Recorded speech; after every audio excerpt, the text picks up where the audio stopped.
ಅಯ್ಯಪ್ಪ ಮಾಲಾಧಾರಿಗಳ ಮೇಲೆ ಕಾರವಾರದ ಅರ್ಘ ನೌಕಾನೆಲೆ ಸಿಬ್ಬಂದಿಯೋರ್ವ ಹಲ್ಲೆ ನಡೆಸಿದ್ದಾನೆ ಎಂದು ಆರೋಪಿಸಿ ರವಿವಾರ ಮಧ್ಯರಾತ್ರಿ ಕಾರವಾರ ತಾಲೂಕಿನ ಮುದ್ಗಾ ಬಳಿ ರಾಷ್ಟ್ರೀಯ ಹೆದ್ದಾರಿ ತಡೆದು ಸಾರ್ವಜನಿಕರು ಮತ್ತು ಅಯ್ಯಪ್ಪ ಮಾಲಾಧಾರಿಗಳು ಪ್ರತಿಭಟನೆ ನಡೆಸಿದರು.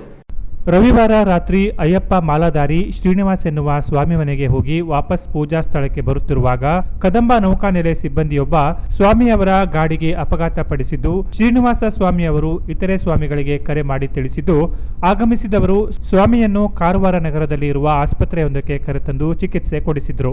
ಆಸ್ಪತ್ರೆಯಿಂದ ವಾಪಸ್ ತೆರಳುವಾಗ ಅಪಘಾತ ಪಡಿಸಿದ್ದ ನೌಕಾನೆಲೆ ಸಿಬ್ಬಂದಿ ತನ್ನ 20 ಜನ ಸ್ನೇಹಿತರೊಂದಿಗೆ ಕಾರವಾರ ತಾಲೂಕಿನ ಮುದುಗಾ ಬಳಿ ಅಡ್ಡ ಹಾಕಿ ಗಾಯಗೊಂಡಿದ್ದ ಅಯ್ಯಪ್ಪ ಮಾಲಾಧಾರಿ ಶ್ರೀನಿವಾಸ ಹಾಗೂ ಇತರರ ಮೇಲೆ ಹಲ್ಲೆ ಮಾಡಿದ್ದಾರೆ. ಇದನ್ನ ಖಂಡಿಸಿ ತಡರಾತ್ರಿಯೇ ಸಾರ್ವಜನಿಕರು ಮುದುಗಾ ಬಳಿ ರಾಷ್ಟ್ರೀಯ ಹೆದ್ದಾರಿ ತಡೆದು ಪ್ರತಿಭಟನೆ ನಡೆಸಿ ಹಲ್ಲೆ ಮಾಡಿದವರನ್ನ ಬಂಧಿಸುವಂತೆ ಆಗ್ರಹಿಸಿದರು. ಕಾರವಾರದ ಗ್ರಾಮೀಣ ಪೊಲೀಸ್ ಠಾಣೆಯಲ್ಲಿ ಪ್ರಕರಣ ದಾಖಲಾಗಿದೆ. ನಾವು ಮಾಡಕ್ ಬರಲ್ಲ, ನೀವು ಮಾಡಕ್ ಬರಲ್ಲ ಸರ್. ಇದೇ ರೀತಿ ಸರ್ ಒಂದ್ ಮಾತು ಹೇಳಿ. ಲೋಕೇಶ್ ಕುಮಾರ್ DSP ಇದ್ರು. ಒಂದೇ 10,000 ಜನ 1 ಸೆಕೆಂಡ್ ಅಲ್ಲಿ ಕೂಡಿಸಿದಾಗ ವಿದಿನ್ 2.5 ತಾಸಲ್ಲಿ ಅಪರಾಧಿಗಳನ್ನ ತಂದು ಒಳಗೆ ಹಾಕೊಂಡು ಒಳಗೆ ಹಾಕಿ ಒಳಗೆ ತಂದು ಹಾಕಿದ್ರಿ ಅಂತ ಹೇಳಿದ್ರು ಪಬ್ಲಿಕ್ ಅಲ್ಲಿ ನಮ್ಮ ಹತ್ರ ಬಂದು. ನೀವು ಹಾಕಿ ಮಾಡ್ಲಿಕ್ಕೆ ಆಗಿಲ್ಲ, ಯಾಕೆ ಮಾಡ್ಲಿಕ್ಕೆ ಆಗಲ್ಲ ಸರ್? ಕಂಪ್ಲೇಂಟ್ ಕೊಡ್ರಪ್ಪ, ಕಂಪ್ಲೇಂಟ್ ಕೊಡಿ. ಬೈಕ್ ನಂಬರ್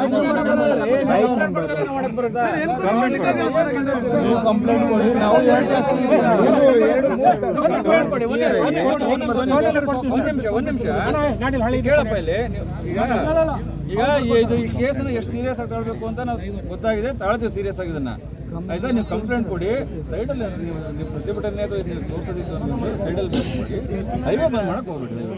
ನಮ್ಮ ರಿಕ್ವೆಸ್ಟ್, ಹೈವೇ ಬಂದ್ ಮಾಡಿ ಬೇರೆಯವ್ರಿಗೆಲ್ಲ ತೊಂದರೆ ಕೊಡಕ್ ಹೋಗ್ಬೇಡಿ. ಅಲ್ಲಿ ಪೇಷಂಟ್ ಇರ್ಬೋದು, ಏನೋ ಕೊಳ್ತೋಗಂತ ಏನಾದ್ರು ವಸ್ತುಗಳಿರ್ಬೋದು, ಅವರು ಬಡವರೇ ಇರ್ತಾರೆ ಅವರೆಲ್ಲ, 2 ಟ್ರಕ್ನವ್ರು. ಹೌದಲ್ಲ? ಮತ್ತೆ ಟಿಸಿಗೆ ಅವ್ರಿಗೂ ಬಿಡಲ್ಲ ಅಂದ್ರೆ ನಾಳೆ ಒಂದಿನ ಆಗ್ಬೋದು. ನಿಮ್ ಗಾಡಿನೇ ತೆಗಿಸ್ಬೇಕು, ನಾವು ತೆಗಿಸಿಲ್ಲ ಗಾಡಿನ. ಅಥವಾ ನಿಮ್ಗೆ ಅಲ್ಲಿ ಹೋಗಕ್ಕೆ ವ್ಯವಸ್ಥೆ ಏನೋ ನಾವು ಗಾಡಿ ಮಾಡಿಸ್ಕೊಡ್ತಿಲ್ಲ ನಿಮ್ಗೆ ಅಯ್ಯಪ್ಪ ಸ್ವಾಮಿ ಅವ್ರು ಹೋಗೋದಕ್ಕೆ. ಏನ್ ಮಾಡ್ಲಿ ಸರ್, ಇವರೇ ಹೇಳಿದ್ರಪ್ಪ ಮರಿದೇ ಆಗಿದೆ ಆಯ್ತಲ್ಲ. ಈ ವಿಷಯ ಮಾಡೋಣ. ನನಗೆ ಒಂದು ವಿನಂತಿ, ನೀವು ಮಾತು ಕೊಡ್ತೀರಾ, ನಾವು ಕಂಪ್ಲೇಂಟ್ ಕೊಡ್ತೀವಿ. ಅವ್ರೊಟ್ಟಿಗೆ 20 ಜನ ಬಂದವರಿಗೆ 20 ನಾಳೆ ಒಳಗೆ ಅವರಿಗೆ ಡಿಸ್ಮಿಸ್ ಮಾಡ್ತಾರೆ. 20 ಜನರಿಗೆ ಇದು ಡಿಸ್ಮಿಸ್ ಬರ್ಕೊಂಡು ಕೊಡ್ತೀವಿ. ಇದು ಮಾಡಿಸಿದ್ರೆ ಮುಂದಿಗೆ ಒಂದು ಕಾನೂನಿಗೆ ಅವ್ರಿಗೆ ಭದ್ರವಾಗಿ ಬುನಾದಿ ಆಗ್ತದೆ, ಯಾರು ಬರೋದಿಲ್ಲ ಮೈ ಮೇಲೆ. ಇದು ಫಸ್ಟ್ ಆಫ್ ದಿ ನೀವು ಮಾಡ್ಕೊಡ್ಬೇಕು ಸರ್. ಈ ಮಾತು ಡಿಸ್ಮಿಸ್ ವಿಷಯ ಅಂತ ಹೇಳಕ್ ಬರಲ್ಲ, ಕಾನೂನು ಪ್ರಕಾರ ಏನು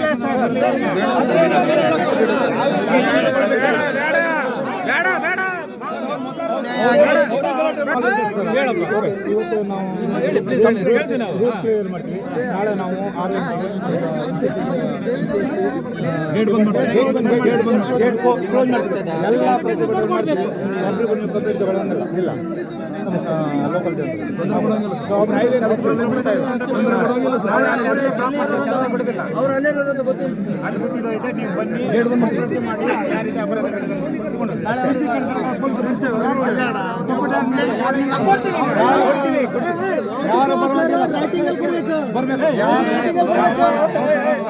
ಮನೆಗೆ ಹೋಗಿದ್ರು.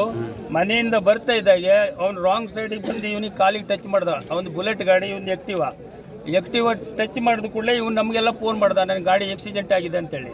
ನಾವು ಇವನಿಗೆ ಸೀದಾ ತೊಗೊಂಡು ಹೋದೇವೆ.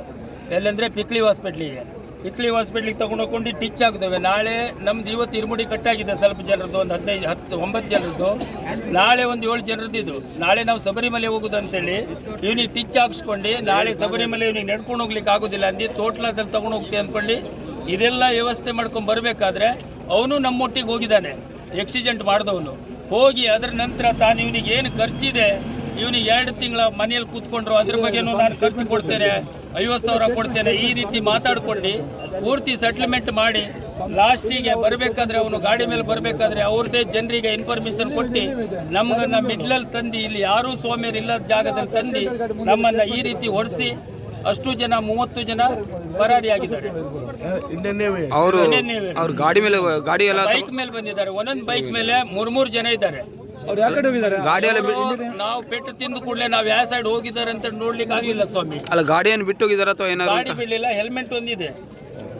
ಅವನು ಆಕ್ಸಿಡೆಂಟ್ ಮಾಡಿದೊಂದು ಗಾಡಿ ಇದೆ, ಕ್ವಾರ್ಟರ್ಸ್ ಅಲ್ಲಿ ಇದ್ದಾನೆ, ಮತ್ತೆ ಒಂದು ಫೋಟೋ ಇದೆ, ವಿಡಿಯೋ ಎಲ್ಲ ಉಂಟು. ಅವನು ಒಬ್ಬರದ್ದು ಮಾತ್ರ ಇದೆ, ಒಬ್ಬರದ್ದು ಇದೆ. ಅವ್ರು ಸಿವಿಲಿಯನ್ ಎಂಪ್ಲಾಯ್ನಾ ಅಥವಾ